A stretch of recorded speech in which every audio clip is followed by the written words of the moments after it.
Welcome student. मी प्राध्यापक सागर होमराज मेश्राम, राज्यशास्त्र विभागाच्या वतीने सर्वांच्या स्वागत करीत आहोत. आज आपण BA फायनल इयर म्हणजे third year 5th semester comparative politics तुलनात्मक राजकारणाचा अभ्यास करणार आहोत. त्यामधला टॉपिक आहे, आपल्याला अभ्यास करायचा आहे इंग्लंड आणि अमेरिकेचा तुलनात्मक राजकारणाविषयीचा अभ्यास. त्यामध्ये आपण अभ्यासणार आहोत मागच्या प्रिव्हियस लेक्चर्समध्ये आपण अभ्यास केलेलं होतं की इंग्लंडमधील संविधानिक संरचनेचे स्वरूप. त्यामध्ये आपण पाहिलं होतं की इंग्लंडची शासन व्यवस्था कोणत्या कोणत्या टप्प्याने पार पाडत असते. जसे एक्झाम्पल फॉर आपण पाहिलं होतं की इंग्लंडचं कार्यकारी मंडळ, इंग्लंडचे विधिमंडळ आणि सोबत इंग्लंडचे न्यायमंडळ. ओके, तर सारख्या पद्धतीने आपण पाहिलं होतं की काय तर विधिमंडळामध्ये पर्टिक्युलरली कोणत्या कोणत्या व्यक्तींचा समावेश असतो ते सांगितलेलं असतं. तर कार्यकारी मंडळामध्ये पर्टिक्युलरली कोणत्या कोणत्या व्यक्तींचा समावेश असतो ते सांगितलेलं असतं. तर विधिमंडळामध्ये त्या राष्ट्रामध्ये एकूण किती सभागृह आहेत आणि वरिष्ठ सभागृह कोणता आणि कनिष्ठ सभागृह कुठला आहे यांच्याबद्दलची माहिती दिलेली असते. तर न्यायमंडळामध्ये त्या राष्ट्रामधील सर्वोच्च न्यायव्यवस्था काय आहे आणि त्याचं नाव काय आहे याबद्दलचं वर्णन केलेलं असते. तर आपण प्रिव्हियस लेक्चरमध्ये आपण पाहिलेलं होतं की इंग्लंडच्या कार्यकारी मंडळामध्ये राजा, राजपद आणि प्रिव्ही काउन्सिल व पंतप्रधान व त्यांचा मंत्रिमंडळ यांचा समावेश असतो. तर इंग्लंडच्या विधिमंडळामध्ये पार्लमेंट या नावाने इंग्लंडच्या विधिमंडळाला संबोधले जात असते. तर इंग्लंडच्या वरिष्ठ सभागृहाला हाऊस ऑफ लॉर्ड्स तर कनिष्ठ सभागृहाला हाऊस ऑफ कॉमन्स म्हणतात. तर इंग्लंडमधला जी न्यायव्यवस्था आहे ठीक आहे त्याला अंतिम न्यायालय आहे ते आहे हाऊस ऑफ लॉर्ड्स. इंग्लंडचं अंतिम न्यायालय काय आहे तर हाऊस ऑफ लॉर्ड्स. आणि हाऊस ऑफ लॉर्ड्सच्या न्यायालयाच्या वेळेस जे न्यायप्रतिनिधी उपस्थित असतात त्याला आपण न्यायाधीश असं म्हणत असतो किंवा लॉर्ड्स प्रतिनिधी असं म्हणत असतो. ओके, हे काय झाले तर इंग्लंडमधील संविधानिक संरचनेचे स्वरूप. आणि आज आपण आपल्या लेक्चर्समध्ये अमेरिकेतील संविधानिक संरचनेचे स्वरूप पाहत आहोत. कारण आपल्याला तुलना करायची आहे इंग्लंड आणि अमेरिकेचा शासन व्यवस्थेची. क्लिअर.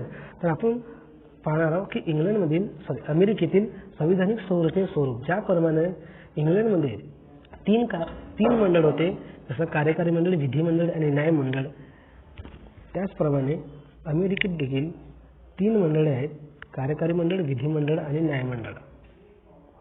क्लिअर. तर आपण पाहणार आहोत की कार्यकारी मंडळामध्ये कोणत्या कोणत्या व्यक्तींचा समावेश होत असतो आणि विधिमंडळामध्ये कोणत्या कोणत्या व्यक्तींचा समावेश होत असतो आणि अमेरिकेतील सर्वोच्च न्याय व्यवस्था काय आहे. ओके, ज्या पद्धतीने आपण पाहिलं होतं की इंग्लंडच्या कार्यकारी मंडळामध्ये राजा, राजपद, प्रिव्ही काउन्सिल्स आणि पंतप्रधान व त्यांच्या मंत्रिमंडळांचा समावेश होत असतो. ओके, त्याच पद्धतीने अमेरिकेतील कार्यकारी मंडळामध्ये अध्यक्ष, उपाध्यक्ष आणि सोबत त्यांचा मंत्रिमंडळ यांचा समावेश होत असतो. क्लिअर. लक्षात द्यायचं, इंग्लंड व अमेरिका या दोन्ही शासन व्यवस्थेत, जसं तुमचं पहिली लाईन बघा, इंग्लंड व अमेरिका या दोन्ही शासन व्यवस्थेत मंत्रिमंडळ ही राजकीय व्यवस्था आहे.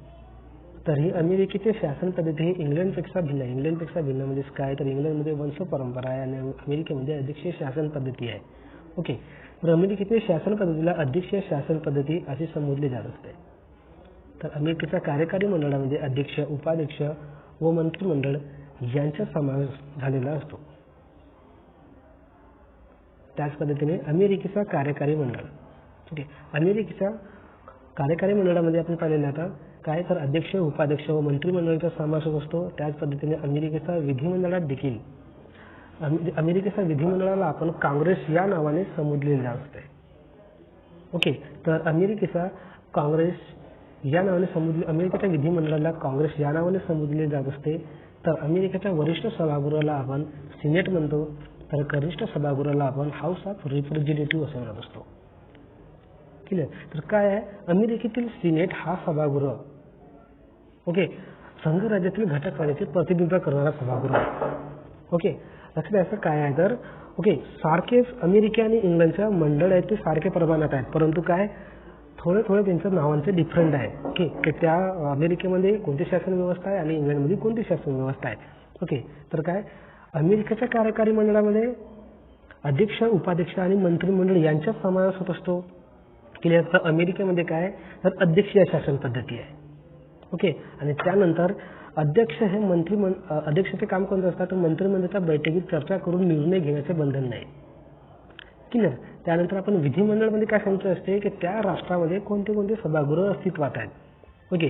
तर ज्या पद्धतीने आपण पाहिलं होतं की इंग्लंडच्या विधिमंडळाला पार्लमेंट असे संबोधले जात असते, त्याच पद्धतीने अमेरिकेच्या विधिमंडळाला काय तर काँग्रेस या नावाने संबोधले जात असते. ओके.